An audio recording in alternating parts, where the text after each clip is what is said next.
ಮೊಟ್ಟೆಯಲ್ಲಿ ಈ ಹೊಸ recipe try ಮಾಡಿದ್ದೀರಾ?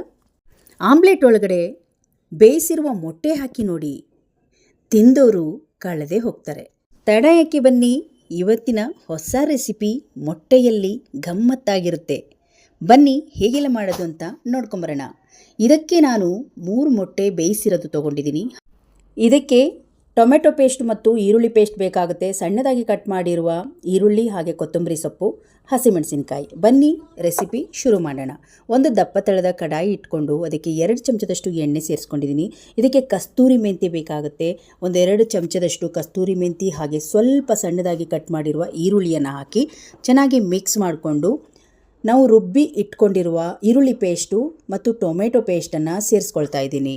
ಹಾಗೆ ಇದಕ್ಕೆ ಕೆಲವೊಂದು ಮಸಾಲ ಪುಡಿ ಬೇಕಾಗುತ್ತೆ. ರುಚಿಗೆ ತಕ್ಕಷ್ಟು ಉಪ್ಪು, ಹಾಗೆ 2 ಹಸಿಮೆಣಸಿನಕಾಯಿ ಸಣ್ಣದಾಗಿ ಕಟ್ ಮಾಡಿ, ಸ್ವಲ್ಪ ಕೊತ್ತಂಬರಿ ಸೊಪ್ಪನ್ನು ಸೇರಿಸ್ಕೊಂಡು ಶುಂಠಿ ಬೆಳ್ಳುಳ್ಳಿ ಪೇಸ್ಟನ್ನು ಸೇರಿಸ್ಕೊಳ್ತಾ ಇದ್ದೀನಿ. 1 ಚಮಚದಷ್ಟು ಧನಿಯಾ ಪುಡಿ, 1 ಚಮಚದಷ್ಟು ಖಾರದ ಪುಡಿ, ಹಾಗೆ 1/4 ಚಮಚದಷ್ಟು ಅರಿಶಿನ ಪುಡಿ, 1/2 ಚಮಚದಷ್ಟು ಗರಂ ಮಸಾಲ. ಚೆನ್ನಾಗಿ ಒಂದು ರೌಂಡ್ ಮಿಕ್ಸ್ ಮಾಡ್ಕೊಂಬಿಡೋಣ. ಈಗ ಈ ಒಂದು ಟೊಮೆಟೊ ಪೇಸ್ಟ್ ಆಗಿರ್ಬೋದು, ಈರುಳ್ಳಿ ಪೇಸ್ಟ್ ತಳ ಹಿಡಿಯದ ಹಾಗೆ ಮೀಡಿಯಂ ಫ್ಲೇಮಲ್ಲಿ ಇಟ್ಟು ಚೆನ್ನಾಗಿ ಫ್ರೈ ಮಾಡ್ಕೊಳ್ಬೇಕು. ಇದು ಡಿಫ್ರೆಂಟ್ ರುಚಿಯ ಒಂದು ಗ್ರೇವಿ. ಮೊಟ್ಟೆಯಲ್ಲಿ ಒಂದೇ ಥರದ ರೆಸಿಪಿ ತಿನ್ನೋರಿಗೆ ಈ ಡಿಫ್ರೆಂಟ್ ರುಚಿ. ಇದಕ್ಕೆ ಒಂದು ಅರ್ಧ ಬೌಲ್ ಆಗುವಷ್ಟು ನೀರನ್ನು ಸೇರಿಸ್ಕೊಂಡಿದ್ದೀನಿ. ಚೆನ್ನಾಗಿ ಒಂದು ರೌಂಡ್ 5 ನಿಮಿಷಗಳ ಕಾಲ ಇದನ್ನು ಚೆನ್ನಾಗಿ ಕುದಿಸ್ಕೊಳ್ಳೋಣ. ಕುದಿಸ್ಕೊಂಡು ಇದನ್ನು ಪಕ್ಕದಲ್ಲಿ ಇಟ್ಕೊಳ್ಳೋಣ. ಈಗ ಬನ್ನಿ ಮೇನಾಗಿ ಮೊಟ್ಟೆ ರೆಡಿ ಮಾಡ್ಕೊಳ್ಳೋಣ. ಒಗ್ಗರಣೆ ಮಾಡುವಂಥದ್ದು ಇದು ಚೆನ್ನಾಗಿರುತ್ತೆ ಮಾಡೋಕ್ಕೆ. ಸ್ವಲ್ಪ ಎಣ್ಣೆ ಹಾಕಿ, ಎಣ್ಣೆ ಚೆನ್ನಾಗಿ ಕಾದ್ಮೇಲೆ ಒಂದು ಮೊಟ್ಟೆನ ಒಡೆದು ಹಾಕ್ತಾಯಿದ್ದೀನಿ. ಮೊಟ್ಟೆನ ಈ ರೀತಿ ಪೋರ್ಕ್ ಸ್ಪೂನಿಂದ ಆ ಕಡೆ ಈ ಕಡೆ ಈ ರೀತಿ ಮಾಡಿಕೊಂಡ್ರೆ ಮೊಟ್ಟೆ ಸ್ವಲ್ಪ ಚೆನ್ನಾಗಿ ಬೆಂದುಬಿಡುತ್ತೆ. ಹಾಫ್ ಬಾಯ್ಲ್ ಆಗಿದೆ. ಈಗ ಬೇಯಿಸಿರುವ ಮೊಟ್ಟೆನ ಮಧ್ಯದಲ್ಲಿ ಇಟ್ಕೊಂಡಿದ್ದೀನಿ. ಇದರ ಜೊತೆಗೆ ಸ್ವಲ್ಪ ಈರುಳ್ಳಿ, ಸ್ವಲ್ಪ ಕೊತ್ತಂಬರಿ ಸೊಪ್ಪು, ಹಾಗೆ ನಿಮ್ಮ ಹತ್ರ ಯಾವುದ್ಯಾವುದು ಸ್ಪೈಸಸ್ ಪೌಡರ್ ಇದೆ ಹಾಕ್ಬಿಡಿ. ಒಂಚೂರು ಉಪ್ಪನ್ನು ಹಾಕ್ತಾಯಿದ್ದೀನಿ. ಸ್ವಲ್ಪ ಧನಿಯಾ ಪುಡಿ, ಒಂದು ಸ್ವಲ್ಪ ಜೀರಿಗೆ ಪುಡಿನೂ ಕಾಳು ಮೆಣಸಿನ ಪುಡಿನೂ ಹಾಕ್ಬೋದು. ಸ್ವಲ್ಪ ಗರಂ ಮಸಾಲ, ಈ ರೀತಿ ಚಿಲ್ಲಿ ಫ್ಲೆಕ್ಸ್ ಏನಾದರೂ ಇತ್ತಂದರೆ ಅದನ್ನು ಸ್ವಲ್ಪ ಹಾಕ್ಕೊಳ್ಳಿ.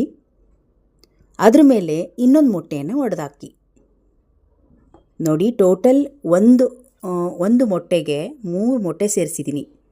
ಒಳಗಡೆ ಒಂದು ಆಮ್ಲೆಟು, ಅದಾದಮೇಲೆ ಮತ್ತೊಂದು ಮೊಟ್ಟೆ ಇಟ್ಟಿದ್ದೀನಿ. ಮೇಲೊಂದು ಮೊಟ್ಟೆ ಹಾಕಿ ಮತ್ತೆ ಮೇಲೆ ಸ್ವಲ್ಪ ಕೊತ್ತಂಬರಿ ಸೊಪ್ಪು, ಈರುಳ್ಳಿ, ಗರಂ ಮಸಾಲ, ಹಾಗೆ ಚಿಲ್ಲಿ ಪೌಡರು, ಚಿಲ್ಲಿ ಫ್ಲೆಕ್ಸು ಪ್ರತಿಯೊಂದನ್ನು ಮೊದಲಿನ ಸ್ಟೆಪ್ಪಲ್ಲಿ ಏನು ಹಾಕಿದ್ರಿ ಮತ್ತೆ ಒಂದು ಸ್ವಲ್ಪ ಹಾಕಿದಾಗ ಮೊಟ್ಟೆ ಕಂಪ್ಲೀಟಾಗಿ ಎಲ್ಲ ಹದವಾಗಿ ಉಪ್ಪು ಖಾರ ಎಲ್ಲ ಹಿಡ್ಕೊಳ್ಳುತ್ತೆ. ಇವಾಗ ಇದನ್ನು ಮೀಡಿಯಂ ಫ್ಲೇಮಲ್ಲೇ ಇಟ್ಟು ಬೇಯಿಸ್ಕೊಳ್ಬೇಕು. ದೊಡ್ಡ ಉರಿಯಲ್ಲಿ ಬಿಟ್ಟರೆ ಕೆಳಗಡೆ ಎಲ್ಲ ಒಂಥರ ಕಪ್ಪಾಗಿಬಿಡುತ್ತೆ. ಈಗ ನೋಡಿ ಉಲ್ಟಾ ಮಾಡಿ ಹಾಕ್ತಾಯಿದ್ದೀನಿ. ಕರೆಕ್ಟಾಗಿ ಬೆಂದಿದೆ. ಮೀಡಿಯಂ ಫ್ಲೇಮಲ್ಲೇ ಸ್ಟವ್ ಉರಿಯನ್ನು ಇಟ್ಕೊಳ್ಬೇಕು. ಈಗ ಇದು ಸ್ವಲ್ಪ ಹೊತ್ತಿದು ಚೆನ್ನಾಗಿ ಒಳಗಡೆ ಎಲ್ಲ ಚೆನ್ನಾಗಿ ಬೇಯಬೇಕು. ಮೀಡಿಯಂ ಫ್ಲೇಮಲ್ಲಿ ಇಟ್ಟರೆ ಚೆನ್ನಾಗಿ ಹಬೆಯಲ್ಲೇ ಬೆಂದುಬಿಡುತ್ತೆ ಇದು. ಈಗ ಇದು ರೆಡಿ ಇದೆ. ಒಂದು ಸ್ವಲ್ಪ ಹೊತ್ತು ಈ ಥರ ಸಣ್ಣ ಪ್ಲೇಟನ್ನು ಮುಚ್ಚಿ ಬೇಯಿಸ್ಕೊಂಬಂದರೆ ಚೆನ್ನಾಗಿ ಅದರೊಳಗಡೆ ಎಲ್ಲ ನೀಟಾಗಿ ಬೆಂದುಬಿಡುತ್ತೆ ಅಂತ ಈ ರೀತಿ ಒಂದು ಪ್ಲೇಟನ್ನು ಮುಚ್ಚಿ ಬೇಯಿಸಿದ್ದೀನಿ. ಈಗ ನೋಡಿ ಇದು ರೆಡಿ ಇದೆ. ಟೋಟಲಾಗಿ 3 ಮೊಟ್ಟೆ ಹಾಕಿ ಮಾಡಿರುವಂತಹ ಈ ಆಮ್ಲೆಟ್. ಈಗ ಅದೇ ಥರ ಇನ್ನೊಂದು ಮೊಟ್ಟೆಯನ್ನು ರೆಡಿ ಮಾಡ್ಕೊಳ್ತೀನಿ. ಯಾಕಂದರೆ ಗ್ರೇವಿ ಮಾಡೋದ್ರಿಂದ ಮನೆಯಲ್ಲಿ ಒಂದು 4 ಜನ ಇದ್ದರು ಅಂದರೆ ಒಂದು ಸಲ 3 ಮೊಟ್ಟೆ ಅಂದರು 6 ಮೊಟ್ಟೆ ಖರ್ಚಾಗುತ್ತೆ. ಈ 6 ಮೊಟ್ಟೆಯಲ್ಲಿ ಗ್ರೇವಿನ ರೆಡಿ ಮಾಡೋದು. ಫಸ್ಟ್ ಸ್ಟೆಪ್ಪಲ್ಲಿ ಯಾವ ರೀತಿ ನಾವು ಮಾಡ್ಕೊಂಡಿದ್ವಿ ಅದೇ ರೀತಿಯಾಗಿ ಈ ಮೊಟ್ಟೆಗೂ ಕೂಡ ರೆಡಿ ಮಾಡ್ಕೊಳ್ತಾ ಇದ್ದೀನಿ. ಇದು ಸ್ವಲ್ಪ ಮಾಡುವ ವಿಧಾನ ಡಿಫ್ರೆಂಟ್ ಆಗಿದೆ ಮತ್ತು ತಿನ್ನೋಕ್ಕೂ ಕೂಡ ಡಿಫ್ರೆಂಟಾಗೇ ಇರುತ್ತೆ ರುಚಿ. ಇದಕ್ಕೂ ಸೇಮ್ ಆಗಿ ಸ್ವಲ್ಪ ಉಪ್ಪು, ಕೊತ್ತಂಬರಿ ಸೊಪ್ಪು, ಹಾಗೆ ಈರುಳ್ಳಿ ಪ್ರತಿಯೊಂದನ್ನು ಹಾಕ್ಕೊಳ್ತಾ ಇದ್ದೀನಿ.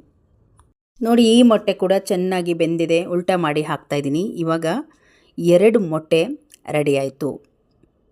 ಇವಾಗ ನೋಡಿ ಇದು ಕೂಡ ಚೆನ್ನಾಗಿ ಬೆಂದಿದೆ.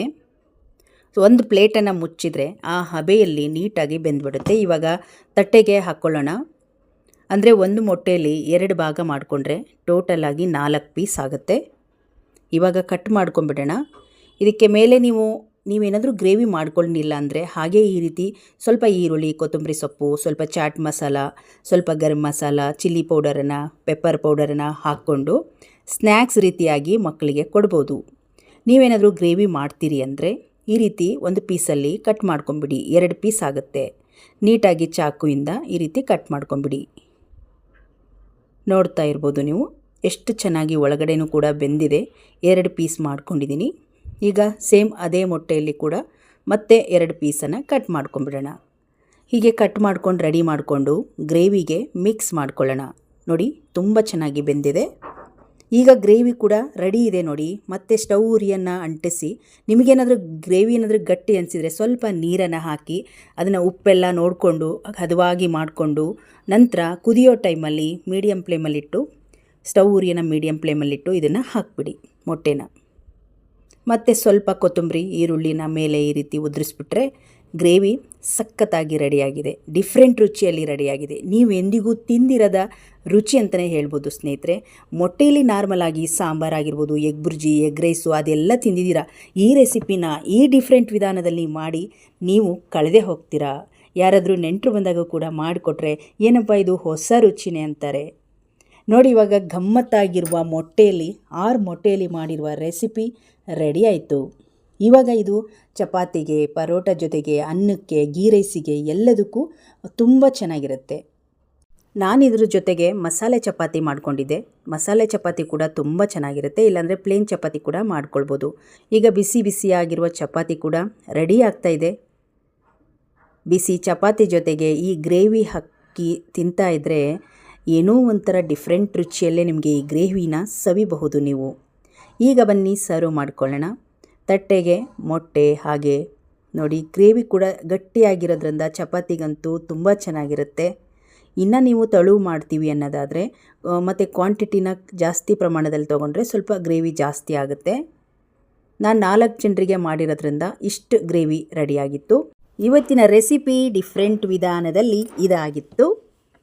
ಇವತ್ತಿನ ಹೊಸ ರೆಸಿಪಿ ನಿಮಗೆ ಇಷ್ಟ ಆದರೆ ಒಂದು ಲೈಕ್ ಮಾಡಿ, ಈ ವಿಡಿಯೋವನ್ನು ಶೇರ್ ಮಾಡಿ. ಇನ್ನಷ್ಟು ವಿಡಿಯೋಗಳಿಗಾಗಿ ನಮ್ಮ ಫೇಸ್ಬುಕ್ ಪೇಜ್ ಹಾಗೆ ಯೂಟ್ಯೂಬ್ ಚಾನಲನ್ನು ಸಬ್ಸ್ಕ್ರೈಬ್ ಮಾಡ್ಕೊಳ್ಳಿ. ಧನ್ಯವಾದಗಳು.